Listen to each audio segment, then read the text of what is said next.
வணக்கம். இப்போ இந்த வீடியோவில் நம்ம பார்க்க போகிறது, இந்த சேனலில் இதுக்கு முந்தின வீடியோவில் நீங்கள் பார்த்த ப்ளவுஸோட ஸ்லீவை தான் நாம் இப்போ கட் பண்ணி தைக்கிறத பார்க்க போகிறோம். அந்த ப்ளவுஸோட மாடலும் ரொம்ப ஈஸியான முறையில் தான் அதை தைக்க சொல்லி கொடுத்துருந்தேன். அதே மாதிரி இந்த ஸ்லீவும் ரொம்ப ஈஸியான முறையில் தைக்கிற ஒரு ஸ்லீவ் மாடல், அதுவும் குயிக்காக பண்ணி முடிக்கிற மாதிரி உள்ள மாடல் தான் இதில் பண்ணுறேன். அது எப்படி பண்ணலாம் அப்படிங்கிறத பார்ப்போம். அதுக்கு முன்னாடி இந்த சேனலில் இது வரைக்கும் சப்ஸ்கிரைப் பண்ணாதவங்க சப்ஸ்கிரைப் பண்ணுங்கள். சப்ஸ்கிரைப் பட்டனை கிளிக் பண்ணி பெல் ஐக்கானையும் கிளிக் பண்ணுங்கள். இந்த சேனலில் வர வீடியோஸ் எல்லாமே நீங்கள் மிஸ் பண்ணாமல் பார்க்கலாம். இப்போ இதில் லைனிங் கிளாத்தும் மெயின் கிளாத்தும் ரெண்டு ஸ்லீவுக்கும் சேர்ந்த மாதிரி அப்படியே நான் மடித்து வச்சுருக்கிறேன். மடித்து வச்சுருக்கும்போது சுற்றளவு 9.5 இன்ச் அளவு இருக்குது, நீளம் 6 இன்ச் அளவு இருக்குது. தைச்சதுக்கப்புறம் 5 இன்ச்சு வர மாதிரி உள்ள ஸ்லீவ். ரெண்டு சின்ன பேப்பர் கேன்வாஸ் அந்த மாதிரி ரெண்டாக மடிக்கலாம். ரெண்டாக மடிச்சுட்டு இதோட உயரம் 5.5 இன்ச் அளவு எடுத்துருக்கிறேன். மேலே 1.5 இன்ச்சுக்கு அடையாளப்படுத்தலாம். மடிப்பு பாகத்திலிருந்து மேலே 1.5 இன்ச்சுக்கு அடையாளப்படுத்தியிருக்கிறேன். இந்த சைடில் 2 இன்ச்சுக்கு அடையாளப்படுத்துகிறேன். கொஞ்சம் வளைவாக இந்த மாதிரி வரைஞ்சி விட்டுருங்க. வரைஞ்சதுக்கப்புறம் இதுக்கு வெளிப்பக்கம் 1.25 இன்ச்சுக்கு அடையாளப்படுத்துகிறேன். அந்த லைனுக்கு வெளிப்பக்கம் அப்படியே 1.25 இன்ச்சுக்கு அடையாளப்படுத்திடலாம்.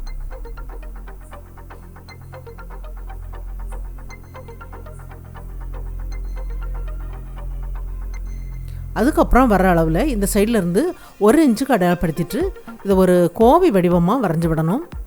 ஒரு பாதி கோவி வடிவமாக வரைகிறேன். நம்ம அந்த கேன்வாஸ் எடுத்து பார்க்கும்போது இது ஒரு கோவி வடிவமாக இருக்கும். இப்போ வெளிப்பக்கம் நம்ம வரைஞ்சிருக்கிற லைனில் அப்படியே கட் பண்ணி எடுத்துடலாம். உள் பக்கமும் கட் பண்ணி எடுத்தாச்சு. ரெண்டு ஸ்லீவுக்கும் சேர்ந்த மாதிரி கட் பண்ணியிருக்கிறேன். இப்போ இதை பாலி காட்டன் கிளாத்தில் வச்சு அயன் பண்ணலாம்.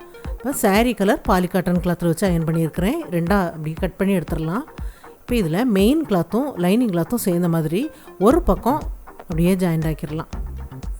ஜாயிண்ட் ஆகி லைனிங் கிளாத்தை நம்ம திருப்பி அதுக்கு மேலே பதிகிற மாதிரி தைச்சி விட்டுடலாம்.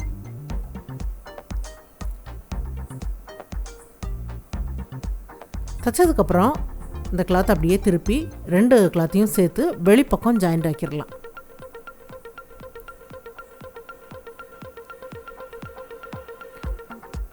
வெளிப்பக்கம் ஜாயிண்ட் ஆக்கினதுக்கப்புறம் அதோட எட்ஜில் ஒரு தையல் தைச்சதுக்கப்புறம் இப்போ இதில் பைப்பிங் பண்ணுறதுக்காக இப்போ எட்ஜில் தைச்சிட்டு நமக்கு பைப்பிங் பண்ணும்போது ரொம்ப ஈஸியாக இருக்கும்.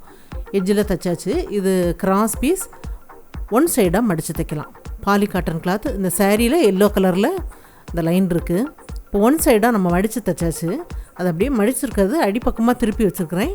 லைனிங் கிளாத் மேலே தெரிகிற மாதிரி வச்சு கிராஸ் பீஸை நம்ம ஜாயிண்ட் ஆக்கலாம். கிராஸ் பீஸ் மட்டும் கொஞ்சம் வெளிப்பக்கம் தெரிகிற மாதிரி மேலே இருக்கிற பீஸில் எட்ஜில் ஜாயிண்ட் ஆக்கி விடுங்க.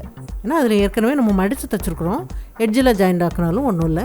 இதை அப்படியே நம்ம திருப்பி விடலாம். திருப்பி விட்டுட்டு நம்ம பைப்பிங் பண்ணலாம். அப்போ பைப்பிங் ஈஸியாக பண்ணுறதுக்கும் ஈஸியாக இருக்கும். பைப்பிங் பார்க்கும்போதும் ரொம்ப மெல்லிஸாக இருக்கும் பாருங்கள். தையல் மட்டும் பைப்பிங்கில் படாமல் அதோட வெளிப்பக்கமாக அப்படியே தைச்சி விட்டுருங்க.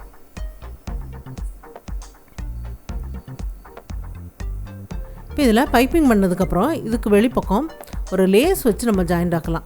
4 இன்ச்சு இடைவெளி விட்டுட்டு இந்த லேஸ் வச்சு ஜாயிண்ட் ஆக்கலாம். லேஸில் எப்போவுமே ரெண்டு பக்கம் ஜாயிண்ட் ஆக்கிருங்க. ஒரு சைடாக தைச்சிட்ருக்கிறேன்.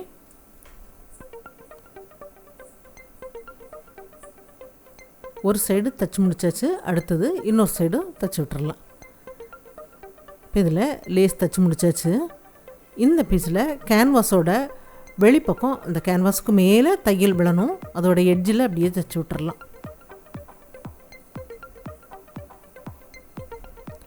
இப்போ அதோட வெளிப்பக்கமும் அப்படியே ஜாயிண்ட் ஆக்கி விட்டுறலாம். தைச்சி முடிச்சதுக்கப்புறம் வெளிப்பக்கம் கேன்வாஸ் அளவுக்கு அந்த கிளாத் அப்படியே கட் பண்ணி எடுத்துடலாம். அதோட உள் பக்கத்துலேயும் அந்த கேன்வாஸ் அளவுக்கு கிளாத்தை கட் பண்ணி எடுத்தாச்சு. இப்போ இது ரெண்டாக மடித்து நம்ம சென்டரில் அடையாளப்படுத்தி விட்டுறலாம்.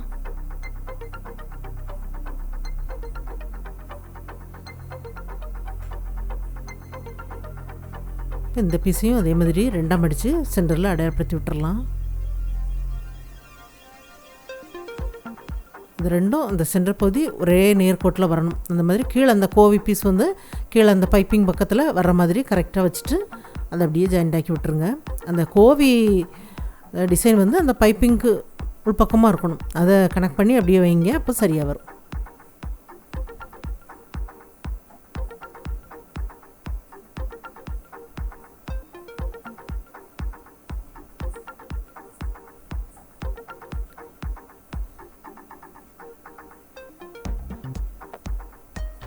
இது ஜாயிண்ட் ஆக்கி முடிச்சாச்சு.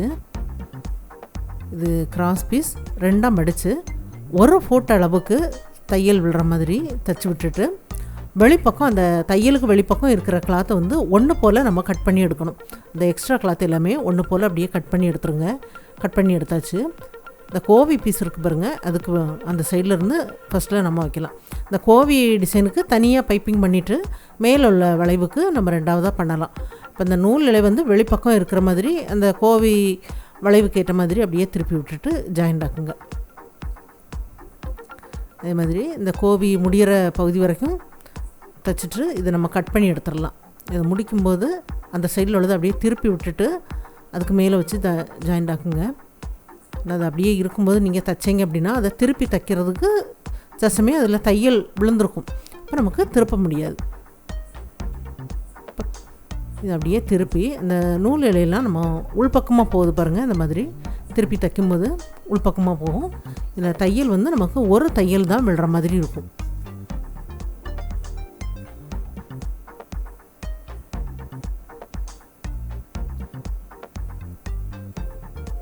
இப்போ இந்த பகுதியில் தைச்சதுக்கப்புறம் மேலே உள்ள அந்த வளைவுக்கு நம்ம 2ஆவதாக இதே மாதிரி 2ஆக மடித்து நம்ம 1 ஃபுட் அளவுக்கு தைச்சி ஒன்று போல் கட் பண்ணி எடுத்துக்கிறேன். இது அப்படியே வெளிப்பக்கம் இருக்கிற லைனில் அப்படியே ஜாயிண்ட் ஆக்கலாம். வெளிப்பக்கம் உள்ள வளைவுக்கு அப்படியே தைச்சி விடலாம். அந்த நூல் இழை வந்து வெளிப்பக்கம் இருக்கிற மாதிரி வச்சு அந்த வளைவுக்கு ஏற்ற மாதிரி தைச்சதுக்கப்புறம் அதை அப்படியே நம்ம திருப்பி அந்த தையல் எல்லாம் மறைக்கிற மாதிரி அதுக்கு மேலே வச்சு ஜாயிண்ட் ஆக்கிடலாம்.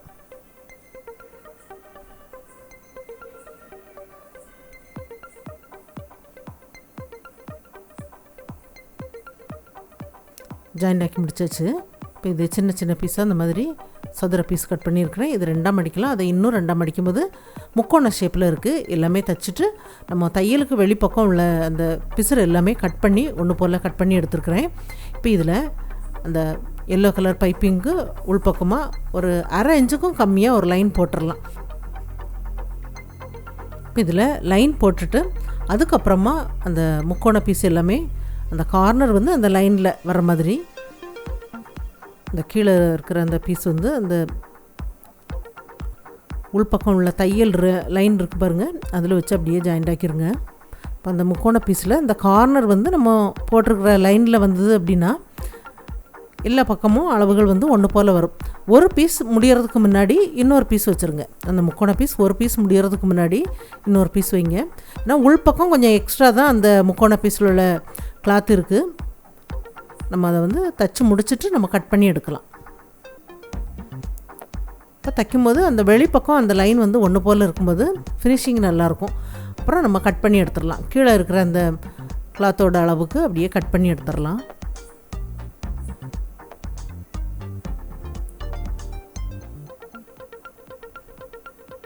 இது எல்லாமே கட் பண்ணி எடுத்தாச்சு.